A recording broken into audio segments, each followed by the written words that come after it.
Quantas mães, aliás, cristãs, são as primeiras a dispensar os seus filhos da abstinência pela razão que dizem auxiliar em seu crescimento, prevenir uma doença e o que mais seja? Certamente a igreja não é um carrasco, ao contrário, é mãe e mãe carinhosa. Tem-se bastante saúde para dançar noites inteiras, com vestuários nocivos à saúde do corpo e da alma. Toma-se parte em todas as caçadas e todas as suas partidas. Não se tem bastante força para fazer abstinência uma vez por semana. Tem-se tempo, tem-se força para praticar esporte, para fazer a caminhada, fazer boxe, aula de balé, ciclismo, o que quiser colocar aqui. Tem-se força para isso tudo. Mas jejuar um pouco ou alguma penitência mais forte, isso já é muito difícil, não é mesmo?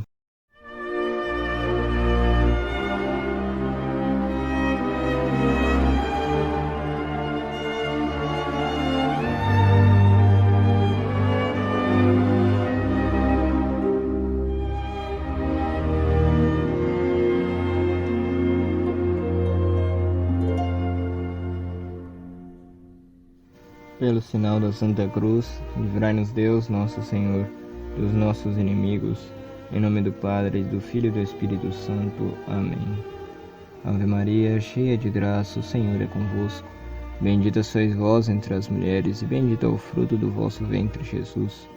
Santa Maria, Mãe de Deus, rogai por nós, pecadores, agora e na hora de nossa morte. Amém. Nosso Pai Seráfico, São Francisco, rogai por nós. Santo Antônio de Pádua, rogai por nós. Todos os anjos e santos do Senhor, rogai por nós. Em nome do Padre, do Filho e do Espírito Santo. Amém. Caríssimos irmãos, continuamos hoje com o livro O Espírito da Ordem Terceira Franciscana, pelo Padre Gimet. Iniciaremos o capítulo 2, a volta ao Espírito da Penitência, nessa série de conferências e formações para a formação de nosso espírito como terciários franciscanos. Iniciemos com o tema da austeridade dos primeiros cristãos. O espírito dos primeiros cristãos era um espírito de penitência. Vigílias, jejuns e abstinências contínuas eram elementos dos fiéis na igreja primitiva. O espetáculo do Calvário, na sua cruel realidade e influência sobre a forte inclinação exercida sobre as almas, alentava-os para o céu. Satisfazer as exigências dos sentidos era para eles penoso encargo. Estes rigores da igreja primitiva, que foram diminuindo ao suceder dos séculos, recolheu-os o seráfico Francisco em sua regra para conservar no catolicismo almas fortemente temperadas pela penitência, idôneos para grandes coisas. Destarte quis preparar, com a sua família religiosa espalhada nos 4 cantos do mundo, um levedo sobrenatural de abnegação que, misturado à massa, fosse capaz de preservá-la do contágio do vício e vivificá-la nas santas energias da virtude.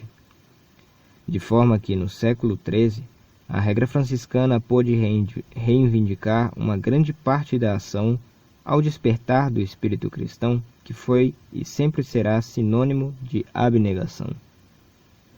Na sua Constituição, Misericors Dei Filhos, o vigário de Jesus Cristo diminuiu grande parte das obrigações materiais dos filhos de São Francisco, concernentes à penitência, excetuando 2 jejuns particulares, fixados nas vigílias de São Francisco e da Imaculada Conceição.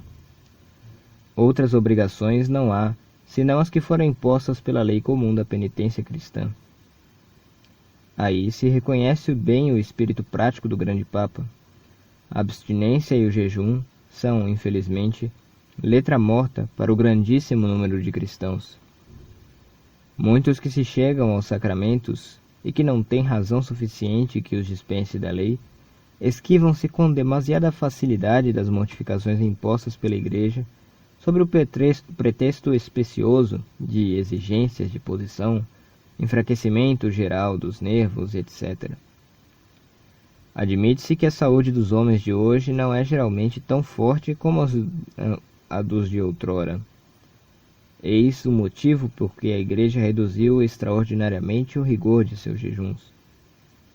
Mas, por outro lado, não é verdade que a saúde se estrague mais quando nada se recusa aos apetites dos sentidos? Os excessos da mesa têm feito mais vítimas do que o ferro mortífero. Plus otidit gula quam gladius. Digamos, de passagem, que se inventou um sistema curioso de desculpas, cujo fim é fugir de muitas responsabilidades. Fraqueza dos nervos, agitação nervosa, algo similar. Duvido muito que este pretexto tenha aceitação perante o tribunal de Deus, com o efeito de suprimir ou de diminuir o purgatório de muitos. Quantos pais e mães de família, quantas mães, aliás, cristãs, são as primeiras a dispensar os seus filhos da abstinência, pela razão que devem, dizem, auxiliar em seu crescimento, prevenir uma doença e o que mais seja? Certamente a igreja não é um carrasco, ao contrário, é mãe e mãe carinhosa. Por isso mesmo quer que os filhos procurem observar as leis delas e não se julguem dispensados senão quando for bem provado que a penitência material está acima de suas forças. Proceder de modo diferente não será causa justa, já tão cedo, de insinuar-se a uma sensualidade nos corações que deveriam ser preparados pela força temperada da ternura e, aos quais, todavia, se poupa com extremo cuidado todo esforço, todo sofrimento, todo sacrifício. Temperamentos criados e acostumados à moleza nunca serão caracteres fortes. Nossos antepassados jejuavam, e nós não jejuamos. Somos acaso mais fortes do que eles? Nossos braços mais robustos do que os seus? Ah, são os divertimentos. É a falta de abnegação que nos matam, e disso não nos capacitamos. Outro abuso. Tendo-se dispensa que deixou de ser legítima, porque cessaram os motivos que a ocasionaram, demora-se então a voltar à lei, se é que a ela se volta. Não são estes fatos esporádicos. Infelizmente, é a pintura fiel dos nossos costumes cristãos do século XX. Detalhe, isso já naquela época. Hoje, quanto mais se relaxa a disciplina. Quantas vezes nos dispomos a pequenas dispensas, pequenas dispensas que não são realmente necessárias para nós.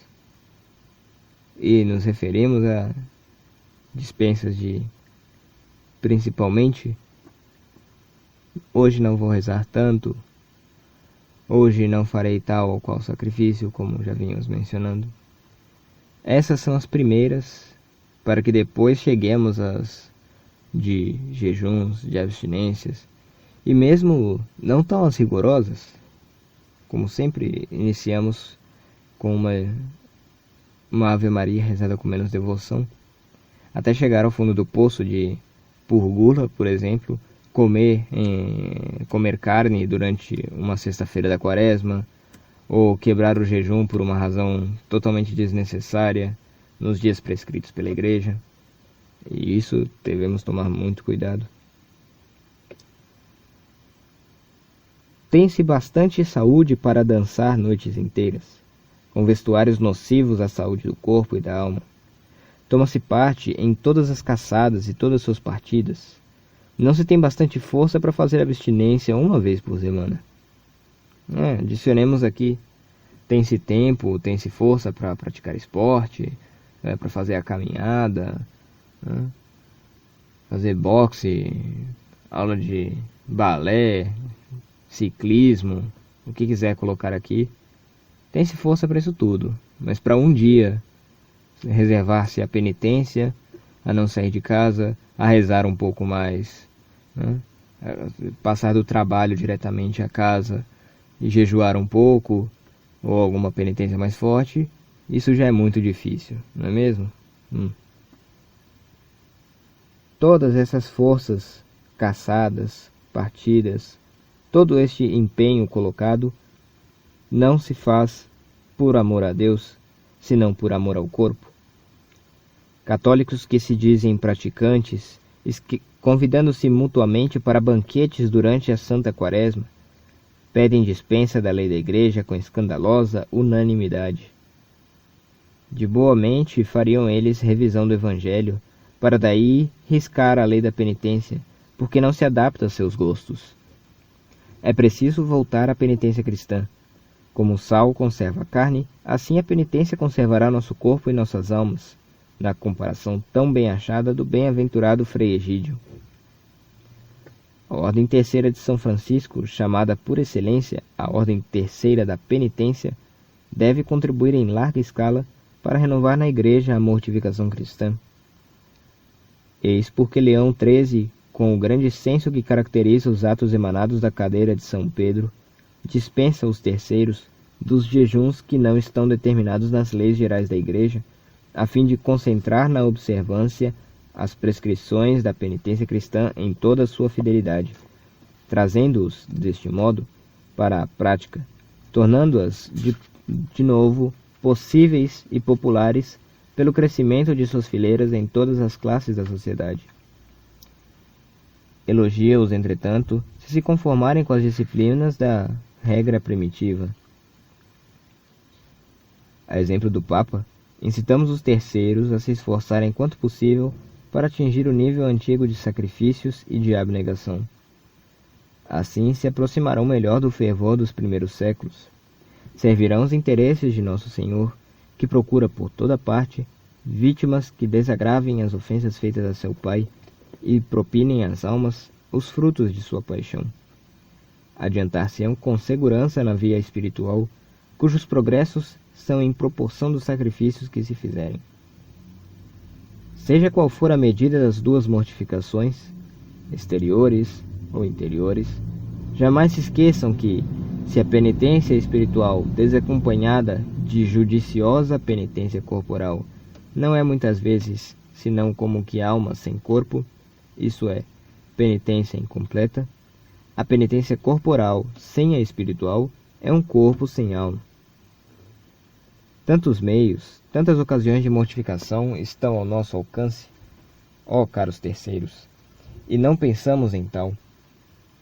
Como se o lado prosaico de nossa existência impedisse que fôssemos sublimes diante de Deus nas pequeninas ocorrências de cada dia.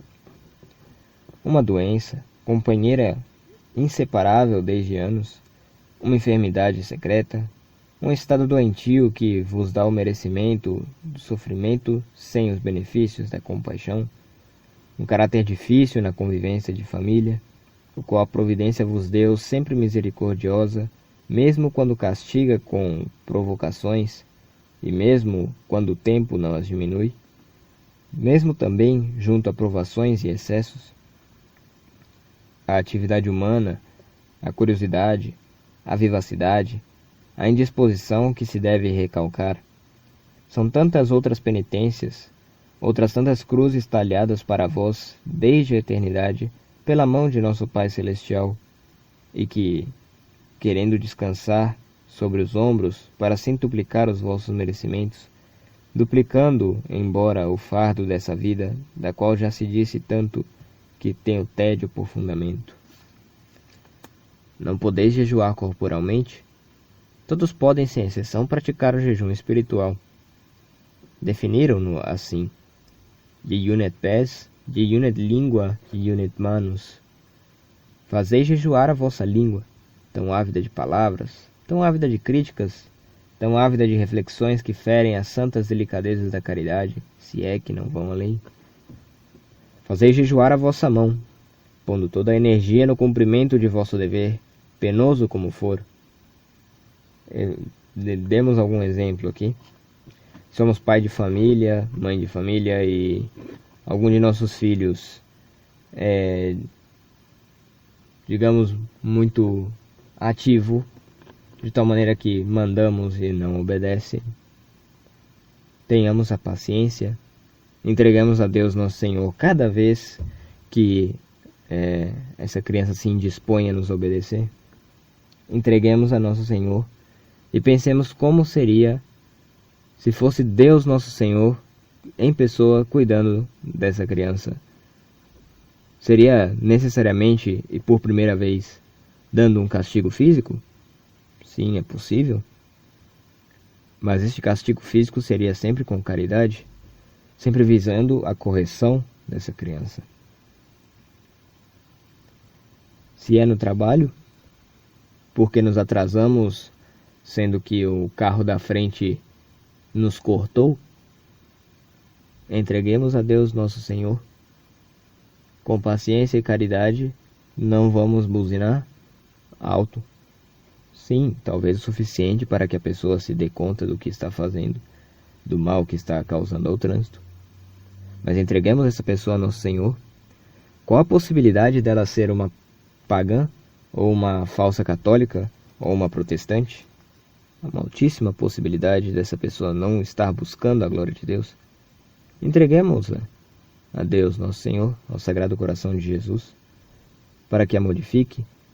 Quem sabe não foi esse um ato da misericórdia divina, para que víssemos quão mal está o mundo e quanto as pessoas devem voltar a Deus, nosso Senhor. Fazei jejuar o vosso pé, pela pureza da intenção, que traz definitivamente todos os passos para Deus, e unicamente para Deus. Que em cada um dos atos tão numerosos de vossa existência, como na própria existência, assim espiritual como temporal, seja considerado o todo, seja Deus o vosso ponto de partida, e seja Deus o vosso termo. Tereis praticado o jejum espiritual, e tereis merecido que os anjos, que o próprio Senhor, venham vos oferecer as consolações da alma, este maná delicioso, que é a partilha dos corações generosos. Nada mais verdadeiro do que esta palavra de São João da Cruz. O homem desceu do trono da inocência pela escada do prazer, mas não poderá voltar para lá senão pela escada do sofrimento. Terminamos o capítulo 2 e iniciamos o capítulo 3, a volta ao espírito da fé esclarecida. O espírito dos primeiros cristãos era um espírito de reflexão.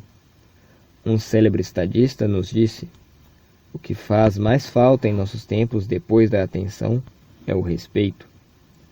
O Espírito Santo já o dissera antes dele: inteiramente está desolada a terra, porque não há nenhum que isto considere em seu coração. Segundo Jeremias, no capítulo 12. Só se tem senso e reflexão para coisas palpáveis e que não vão além das comezinhas da vida material. Também é grande em toda parte a ignorância religiosa. Não há convicções profundas, porque não se toma o trabalho de estudar a religião e refletir. Daí a falta de princípios e, por conseguinte, poucos caracteres, porque, como bem disse Guizot, a força dos princípios faz a força das ações. Não eram tanto assim os primeiros cristãos. Os Atos nos dizem que eles perseveravam na doutrina dos apóstolos. Que quer dizer isso? Ouviam com a maior assiduidade os ensinamentos da fé, ruminavam-nos no espírito, meditavam-nos em seu coração, digeriam-nos em seu procedimento. Eram, assim, fé viva e ativa. Sois sem mancha, sem refolho, como filhos de Deus, lhes dizia São Paulo, irrepreensíveis no meio de uma nação depravada e corrompida, onde vós brilhais como astros no mundo. Carta aos Filipenses. Tinham convicções religiosas e profundas, pelas quais estavam dispostos a tudo sacrificar.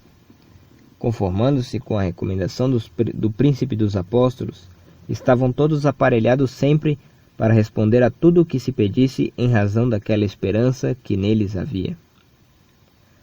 Sabe-se com que razões luminosas os mártires de todas as idades, de ambos os sexos e de todas as condições, refutavam as objeções dos cônsules que lhes pretendiam matar a fé em seus espíritos, para não precisar matar-lhes os corpos. Sem dúvida, realizava-se neles esta promessa de Jesus Cristo: e vós sereis levados por meu respeito à presença dos governadores e dos reis, para lhes servirdes a eles e aos gentios de testemunho. E quando vos levarem, não cuideis como ou o que haveis de falar, porque naquela hora vos será inspirado o que haveis de falar. Pois não sois vós quem falais, mas o Espírito do vosso Pai é o que fala em vós. Mas também as suas bocas falaram da abundância do coração. Certamente não teriam dado a vida por um princípio que apenas fosse sentimentalismo vago do espírito. Quantos mártires dos quais se poderia dizer que a Igreja nos conta de Santa Cecília, na comemoração litúrgica de sua festa, e entre muitos outros? Vejamos. A gloriosa Virgem trazia sempre o Evangelho de Jesus Cristo sobre o seu coração. Também não cessava, nem de dia nem de noite, os seus colóquios divinos em sua oração. Note-se a relação que há entre a leitura assídua que Santa Cecília fazia do Evangelho com suas incessantes preces. Oramos pouco, oramos mal, oramos sem fruto, somos incapazes de fazer uma boa oração porque nos momentos, nos movimentos e nas passagens do vácuo espiritual estamos continuamente vagos, indefinidos, o que paralisa os nossos esforços. Porque as nossas orações não têm o seu ponto de partida em convicções fortes, são sempre entretidas. Vamos à fonte, leiamos do Evangelho. A leitura assídua do Evangelho nos transportará aos pés de Jesus Cristo, através dos 20 séculos que nos separam de sua vida mortal, e nos reconstituirá todos os mistérios de sua vida, de sua morte. E estes, então, irão ser gravados em nossa imaginação. Nossa inteligência terá um alimento sólido. Nosso coração estará mais facilmente apto a alcançar seu objetivo. Mas voltemos ao nosso assunto. A ignorância religiosa é grande em nossa época, mesmo em grande número para pessoas piedosas, que por causa de sua educação e instrução recebidas, deveriam, parece-me, conhecer melhor a sua religião. Com que sustentam o espírito e o coração? Com 1000 livrinhos, como os que há em abundância em nossos tempos, onde não se encontra senão sentimentalismo, onde a ideia é pobre, cujo único mérito é ser atraente para certa classe de leitores, mas não para um espírito sério. Estas almas superficiais conhecem todas as lendas piedosas, o histórico de todas as pequenas devoções, aliás, excelentes quando praticadas no espírito da Igreja. Mas se fossem inquiridos sobre a doutrina cristã, sobre os mistérios de Jesus Cristo, sobre os privilégios de Maria, respondem com bastante confusão e sem exatidão. Não têm convicção propriamente dita, ao contrário, tem muito sentimentalismo. Não me admira ser pronunciada esta palavra por um bispo de nossos tempos. O mundo perde-se pela incredulidade e devoçõezinhas. Nota: não insistiremos nunca na leitura da Escritura Santa em geral, porque isso nunca é demais, e do Evangelho em particular, sob a direção de pastores e padres. Aqui se compreendem pastores propriamente ditos, os nossos diretores espirituais, e não os líderes de seitas protestantes. Nenhum meio há mais eficaz para conhecermos e amarmos a nosso Senhor Jesus Cristo. Com a Santíssima Eucaristia, o Evangelho é a riqueza do cristão, que deve sentir-se exilado na terra. Não nos esqueçamos do título do capítulo 9 do 4º livro da Imitação de Cristo e dos ensinamentos que encerra. O corpo de Jesus Cristo e a Santa Escritura são necessários à alma fiel. Por outro lado, como não pode a Escritura Sagrada ser traduzida em língua vulgar sem certas condições prescritas pela Igreja, aconselhamos vivamente aos terceiros a não lerem indiferentemente qualquer tradução da Bíblia ou do Evangelho e, primeiramente, consultem sobre o respeito disso a seus pais, a seus padres, seus confessores, seus diretores espirituais. Devemos ler o Evangelho com perseverança, e quem não está habituado desde a infância, deve-se ter o Evangelho como talvez algo que pouco lhe interessa. Porém, peçamos na oração a chave das dificuldades que aí possamos encontrar. Interroguemos, se for necessário, aquele que está encarregado de nossas almas. O Evangelho será para nós, então, encanto de nossa vida. Tornar-se-á o tema favorito de nossas meditações e o nosso predileto e excelente livro espiritual. Na data de 13 de dezembro de 1895, concedeu Leão XIII uma indulgência de 300 dias a todos aqueles que lerem com piedade e devoção, durante um quarto de hora, os Santos Evangelhos. Se concede indulgência plenária nas condições ordinárias, e é concedida esta a quem fizer essa leitura todos os dias durante um mês. Essas indulgências são também aplicadas a uma alma no purgatório.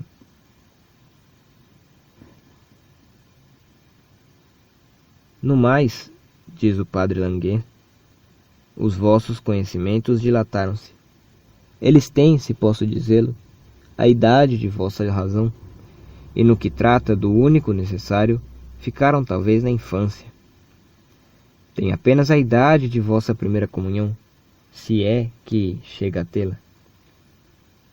Lembrai-vos, ainda, de todas as fórmulas que então sabíeis? Compreendeis como então o sentido delas? Daí vem o perigo de tantas leituras.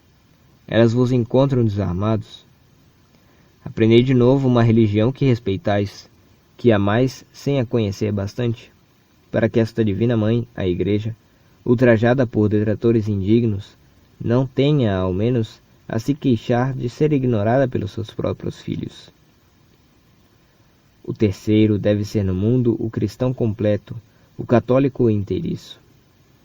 Ora, não poderá ser tal se não tiver a sua religião com conhecimentos proporcionados à sua condição, à sua inteligência, à sua educação, à missão que deve cumprir.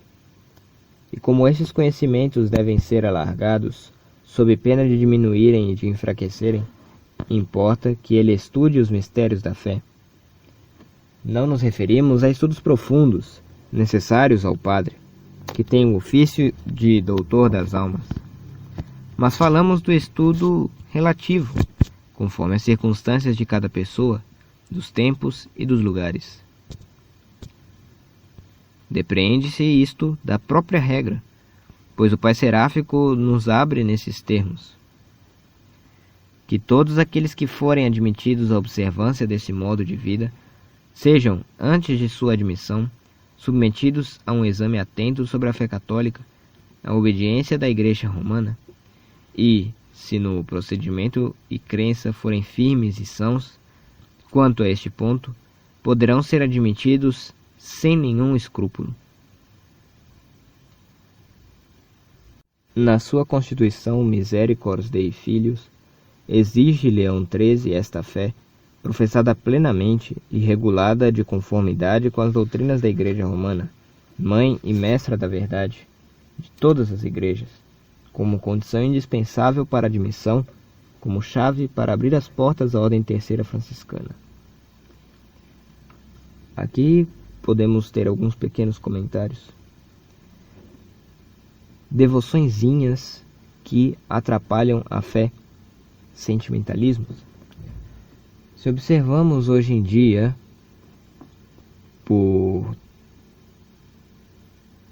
pelo modernismo, pelo protestantismo, vemos que o sentimentalismo é o que manda. Se observamos no modernismo, há um movimento de aparições que é mais importante do que conhecer o catecismo, né? Então, se a suposta e blasfema, que não é uma aparição verdadeira, mas se essa aparição diz que os muçulmanos são nossos irmãos e que vamos todos ao céu, como é aquele caso de Medjugorje, objetivamente isso é contra a fé. E vemos que essas mesmas pessoas, que depois de alertadas desses perigos, se mantêm com essa, entre aspas, devoção sentimental, realmente desprezam a doutrina da igreja quando são confrontadas com o catecismo. E podemos, às vezes, até mostrar a contradição com os próprios catecismos modernistas. Então, isso não deve ocorrer com nós, católicos tradicionais, e de maneira principal a nós da Ordem Terceira, que devemos ser exemplo de limpidez na fé. Exemplo de uma fé clara, confiante em Nosso Senhor, que aceita sem o menor escrúpulo tudo o que nos ensina a Santa Madre Igreja. E se percebemos que temos alguma devoção que nos leva a desconfiar de alguma verdade de fé, essa não é uma boa devoção. Uma devoção que deve ser levada ao diretor espiritual, comentar os danos que ela tem feito, porque essa não é uma devoção da igreja. Isso é um sentimentalismo. E de outra maneira, a igreja, como diz o Papa Leão XIII, a igreja de Roma é mãe e mestra de todas as igrejas. Aqui podemos entender mãe e mestra de todas as dioceses, né? Antigamente se chamava igreja particular a uma diocese, né? Hoje em dia os modernistas têm retomado esses termos, mas sabemos que sempre desviando do correto objetivo deles. Por aqui encerramos essa parte da formação. Estamos pela metade do capítulo 3º, tratando sobre o espírito de fé esclarecida que deve ter o terciário franciscano. Os pedimos, irmãos, que não deixem de rezar aqui pelos frades, né? E nos esforcemos para ter essa fé esclarecida, esse espírito de submissão à igreja e o espírito de penitência.